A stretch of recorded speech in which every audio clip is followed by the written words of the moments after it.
Hello YouTube, this is a VR to the 15 Cosmic Questions tag that was started by Little Cosmic Crow. I saw it on Heather Elizabeth's channel. So, number one, does your birth name suit you? If not, do you want to / have you changed it? So yes and no. My name, Avery Fawcett, is part of my birth name. I have another first name, and I dropped it when I transitioned because it's a very feminine name, and it even more than the name itself was very like associated with my assumed gender. And so once I figured out what my gender actually was, I dropped it. I did think about other names, but I decided that I actually really liked Avery. It's a fairly like non-gendered name, and it gives me still a connection to family and to to that, to roots and to the region I'm from, because it's kind of like a southern like family name. And yeah, I really like my name. It's on my wall. If I forget who I am, there you go. I'm such a weirdo. Number two, what kind of weather do you most connect with? Well, I like seasonally I love the autumn, and I think that kind of there's that like crispness of autumn, and you can like the smell. Whenever I smell like wood smoke, it just kind of takes me back. So I love that. But that's kind of more, I guess that's a little more season than a weather. So if you're thinking like weather events or what have you, then I love rain. I love a summer rain, summer storm.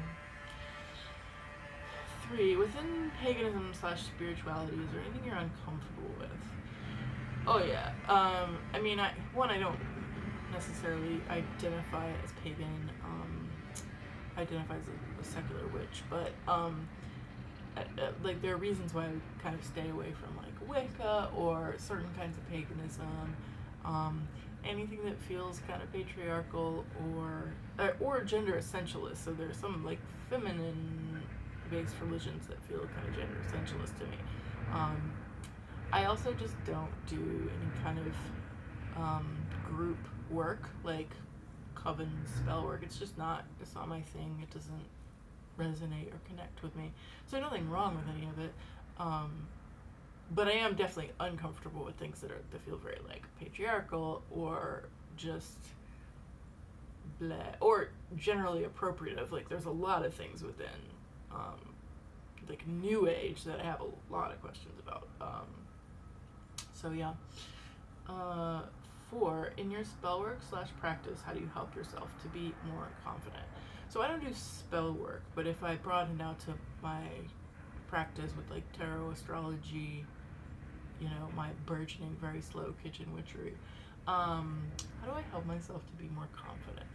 I often have to remind myself this, but like if I keep reminding myself that like I am like that the magic is within me. So basically like especially when pulling tarot cards, like there's always that like hesitation of like what if I do it wrong or I don't, and just remembering that like the power is actually within me, it's not without, but also acknowledging the feeling, like acknowledging the doubt and being like, even if you have a moment of doubt, like even if you as you pull the card you're like, I'm not sure, like it's always right, it's always the right card, it's always like the magic will find you kind of thing. So that helps me to be more confident. 5, who's someone that inspires you currently? I'm super inspired by Adrienne Marie Brown, who wrote Emergent Strategy, Pleasure Activism. I just love, like, she does somatics work, like her practice and life seems very like wrapped up in understanding the natural world, and she has a lot of awareness of different factors, systems, etc. But like it just is a very like models kind of continuous learning and continuous growth and evolution. And I love like She's taking a sabbatical, I think, this year, and I love that, like modeling rest. So yeah, that's Sage or Maria Brown. 6. Do you think you are responsible for healing / fixing the mistakes that your ancestors made? It's a really interesting question. I do think that I'm responsible, that I have a part of the collective responsibility that white folks in general have. That like racism, like we did racism, like racism is our fault, so we need to fix it, in the sense that I think we absolutely have a collective responsibility for healing. I don't think we can heal others that we have harmed necessarily, but I think we have responsibility for healing that in ourselves, which continues to cause harm, and then for making reparations for the harm, and then for, like doing our best to break the cycle. I don't think we can fix the mistakes that our ancestors made. And I think that there is a separation, in the sense that, like, no, I haven't done the things that my ancestors have directly, but I think that's often a way that people try to avoid responsibility by saying, well, it's not like I own slaves, it's not like I am, killing Native people or whatever, but we're still collectively actively practicing genocide. So, like, there is a line, but I think at the same time that we're definitely responsible for continual healing, and I think that's a collective responsibility, but that I have a part in it as part of the collective, and so I can kind of figure out what my role is, like where I can do that. So 7, what's the weirdest thing you've experienced within your path? So I think here path is referring to like spiritual exploration. Weirdest thing, I don't know that I have experienced anything weird. Again, yes, everybody's definition of weird varies, but I have had a couple times in my life when I was younger, like way before I was doing anything witchy related, but like I have a couple times where I heard a voice, which at didn't really say anything substantive, like just calling my name basically.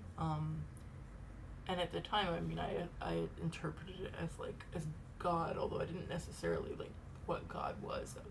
Even as a kid, I was kind of somewhat nebulous on, but yeah, that's the only thing I can think of that's weird. Number 8, do you believe in auras? If so, what aura color do you believe / know yourself to have? So, no, well, no, in the sense of like the whole kind of aura photography thing with the colors. I try to have an open mind about various practices, because I totally think there are many things that I can't personally experience or know that are true. It feels like I wouldn't be surprised if there was a lot of scamming going on with aura photography. I'm sorry, like, I acknowledge that comes from a place of skepticism that maybe isn't very whatever, but it's hard for me to it's tough. So not really in that sense, but I do think that everyone has like an energetic field, if that's what aura means. Like, definitely I think that people have an energetic field. I think that people have an energy. I don't like associating with colors with it. Feels a little bit like you know how the chakra system, like there are colors associated with the colors were like really random. Some guy came up with them, I can't remember when, but like they have nothing to do with like with anything old or anything mystical or whatever. It was just somebody was like, okay, let's apply some colors. So it feels sort of like that. The idea of or having colors is like, I don't like it, and also like, what if you're blind? Like, color is subjective, so I don't know. That's my own skepticism. 9, if you do your own tarot and oracle readings, do you find them to be truthful / accurate, or is it biased? I think there's actually something in the question that I don't necessarily agree with, in the sense that biased, I mean, I think that oracle and tarot readings that I do for myself are medicine that's coming from my higher self. And so, sure, if that's bias, like, I definitely think that readings I do for myself would be different from readings that others do for me. But I also think that the truth accuracy thing doesn't necessarily apply to my style of reading, because I don't ask like what's going to happen. I don't like read for the future in that way. I ask for medicine advice, teachers, like what invitations, sometimes for the future, but like accuracy is kind of a misnomer, because even if it is about the future, it's like the future's always shifting and changing. And like, how would you determine the accuracy of whether something was your teacher or not? Like, I think a lot of those kinds of readings, you might not even like figure out the connection for a long time. So I very much find that they are true medicine. But 10, what is one thing you're proud of yourself for? I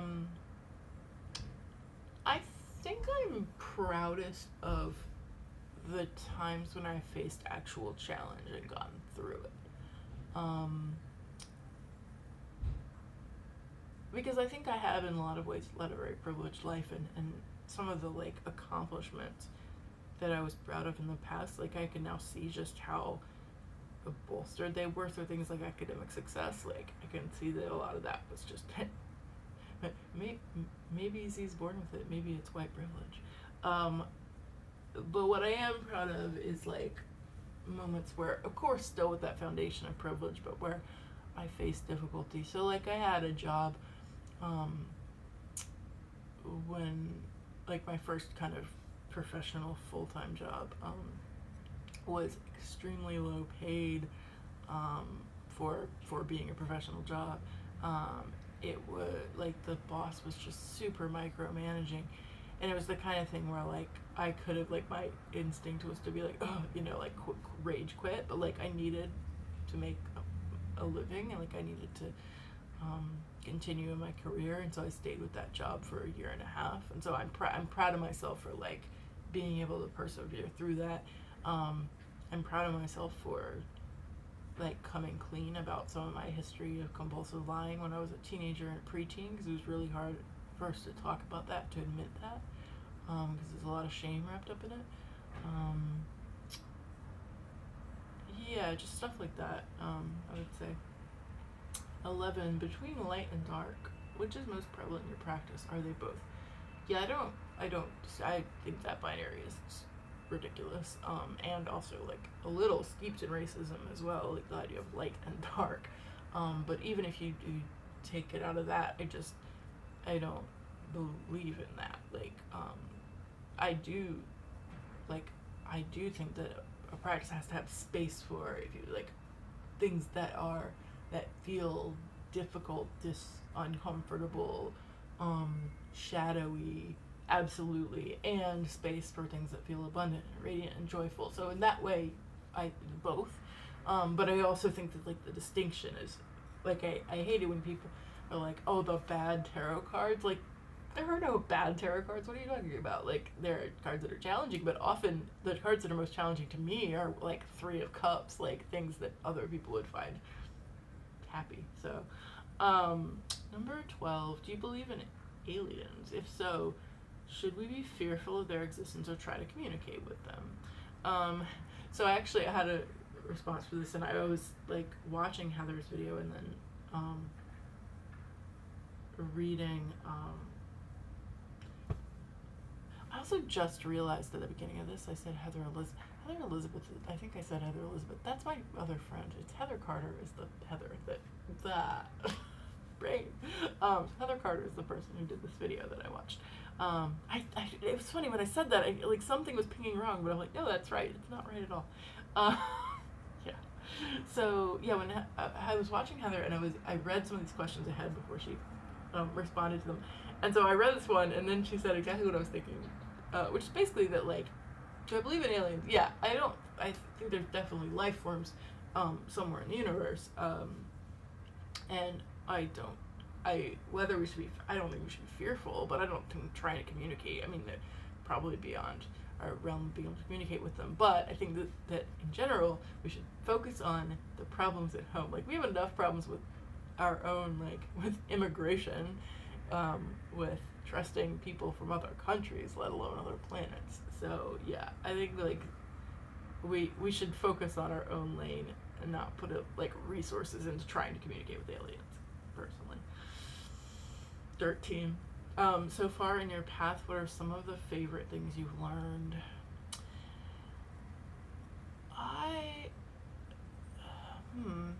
That's hard to put a finger on. I would say, definitely learning. Like, a lot of the things that I've learned are pretty obvious, but just that I've, like, been able to better understand through practice, include, like, the idea that there's no future and that the past is already past. That, like, you're always creating the future and the past is already past, so, like, really the only moment that matters is right now is really powerful. I think the idea that, like, nothing, Lindsay Mack would say, nothing is a problem. Like everything is medicine. And even if you, like, drastically fuck up, like, that's still medicine. Yeah. 14. What are your thoughts on using tools for spirit communication? Examples: tarot work, old other divination, Ouija boards, spirit boxes, EVP recorders, etc. Do you have favorites or preferences? I haven't really tried to quote unquote communicate with spirits. I think I did one tarot thing once, to try to reach an ancestor, and then I did one like meditation to invite an ancestor to come forward. In both of those I got like little bits, but not, I've never had like a very clear like communication from spirit.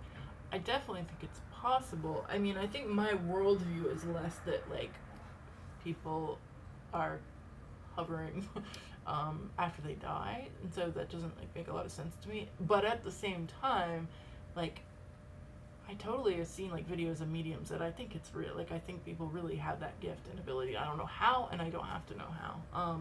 So I've been curious about it, like from other people, like going to a medium or something, but I don't have a lot of experience with it personally. Finally, number 15, if you were to talk to your future self, what questions would you ask? So this is another one that's kind of funny because I read this and then Heather was responding and I was like, oh, right, I guess it didn't even occur to me when I read the question that most people would think of it as like, you would ask what's going to happen, because that's just so not something I would do that it didn't even cross my mind at all. So, what I was thinking was more like I would, maybe shows like the whole like there is no future thing, like my orientation is I wouldn't ask what was going to happen, but I would ask questions like, is there a way of being that you regret? Like, is there something about the way that you behaved around my age or a little bit later that you regret? Are there things like I can do right now? What advice would you give to me right now? What should I be doing right now to ensure like a happier future? Things like that. So yeah, that's the 15. If you want to participate, I'll put the questions below, and it's the hashtag is 15 cosmic questions. And if you enjoyed this, then feel free to subscribe.